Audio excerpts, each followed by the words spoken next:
Okay, so the crane, the second posture, the arms are going to be like flapping our wings out to the side. And the first time, well, let's just move and we'll do it together. So shift your weight gently over to your right side. And then what we're going to do with our left leg is we're going to just raise it up about halfway, half of whatever you're comfortable with. And then we're going to bring it back down. Then we're going to shift over to the right again, and this time we're going to lift the left knee up as high as what's comfortable for you so you can maintain your balance. And then we're going to exhale, we're going to bring it back down. Then we're going to repeat this on the other side. So we're going to shift to the left knee comes up just about halfway, and down. And then back to the left, and then the second time, as high as you can.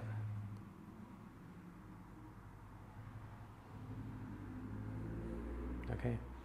So one trick also to standing on one leg is that when we lift up, let's say we lift up the left leg, that the right knee does not remain or does not lock up. Because if we end up locking up, we have lost any ability to make any adjustments for ourselves, right? So it's just like as if there was a steel bar here. It's going to fall, it's going to fall. But if we have little segments where we can make minor adjustments to the shifting of the weight, then there's a better chance that we can keep our balance. So when you come up, and if you extend your leg completely locked and you lock your hip and everything is locked and stiff, well, as soon as you start to lose your balance, you're going to fall. But if we lift up our leg, keep the knee slightly bent, the hip here is slightly bent, or sunken in rather, and everything remains relaxed, then as we start to sway a little bit, our body can make little connections, right?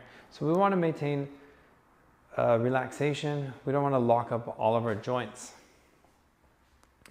Okay, but for the arms we're going to bring up together. So let's look at the arm movement for a second. We're going to bring the arms up, and as you can see, when you bring the arms up, if we can exaggerate this, so keeping the fingertips together, but open, think about opening at the shoulders, and then the elbows. And then as the arms start to come up, the fingertips, so the wrists start to separate. And then lastly, the fingertips separate. So then we bring the arms up. We're only going to go halfway. We're going to do the movement twice. The first time is going to be half. So you open from the center, expanding from the shoulders, elbows, wrists, to the fingertips. So then we're going to come up halfway.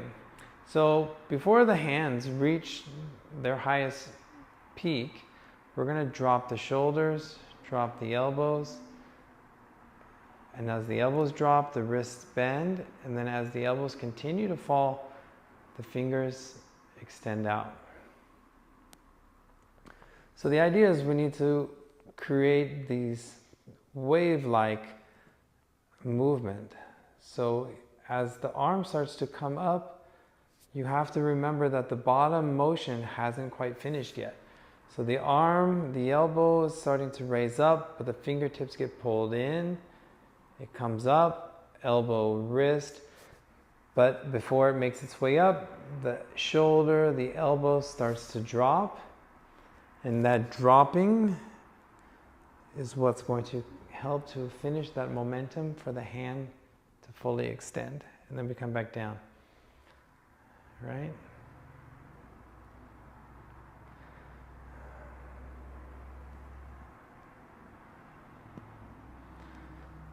So open, down.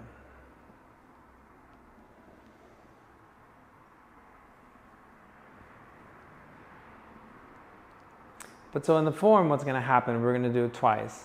So first we're going to open, and we're going to just go halfway. and down. And then we're going to do it a second time. It's going to be bigger. So you open, we're going to open all the way so the back of the hands touch if possible. And then we're going to come back down. And then we're going to repeat on the other side. So the legs are going to raise up onto one leg. Halfway, you're going to raise your knee down. And then up, and then you're going to raise your knee as high as you can go. Touching, and then back down. Okay, so let's put that together and see what that looks like. Let's see. So we can start on, shift our weight to the left. So we're going to shift our weight. So arms open. Bring your right knee up halfway. And then back down. Back to the left side again. This time, raise your knee as high as you can go as you connect the back of the hands. And then back down. Now shift your weight to the right. Lift your knee up on your left side halfway. Arms come up halfway and back down. Second time, arms reaching up over your head as you lift your left knee as high as you can go and back down. Let's repeat.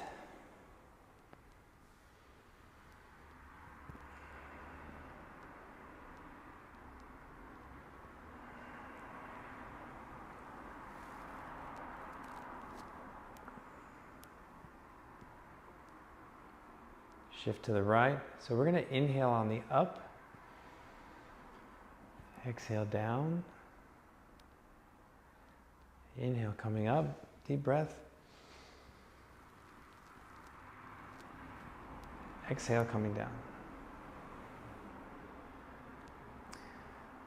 So if your balance is not quite there, then of course keep your feet on the ground. What that might look like, you can maybe work the first one, shift your weight to the right.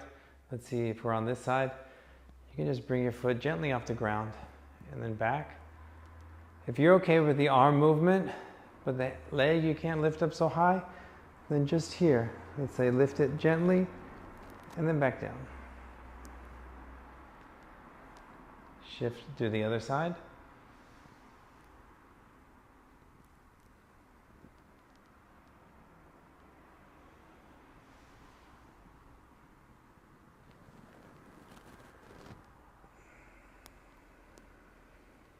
Okay, and the same with the arms.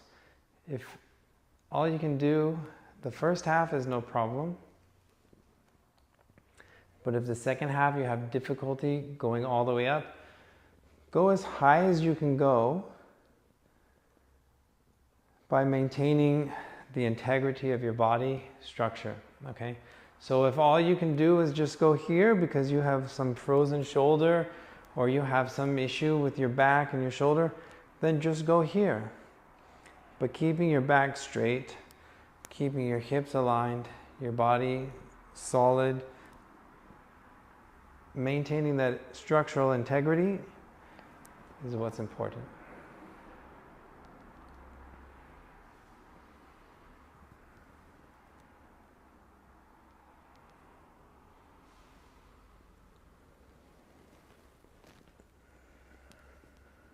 Okay, so just to emphasize again, there's only doing things incorrectly. It's one thing if we're unable to reach the full potential due to physical limitations, whether it's because of age or whether it's because of lack of flexibility, lack of strength. We can develop that over time. That's why we're doing this, right? But the main thing to keep in mind is maintaining that postural, structural integrity. Don't compromise by shifting, leaning, hips coming out, or these types of bad habits, right? So there's nothing wrong with not being able to lift your leg up and standing on one leg. There's nothing wrong with not being able to touch both hands on the top of your head. But the only thing that would be wrong is that if you can't, and then you end up bending your body and doing other things to try to make it look like it. But that doesn't work, and you're not going to get any benefit that way. And in the long run, probably maybe end up hurting yourself. So, structural integrity, maintain focus, work within your own range of motion. With consistency, your range of motion will improve, your flexibility will improve, your balance will become better, and you'll be able to do it as you hope you can, as I know you can. Okay? So let's do this one time. Shift your weight to the left, up, down. Inhale. Exhale. Okay, shift your weight to the right. Inhale up. Exhale. One last time. Deep breath in.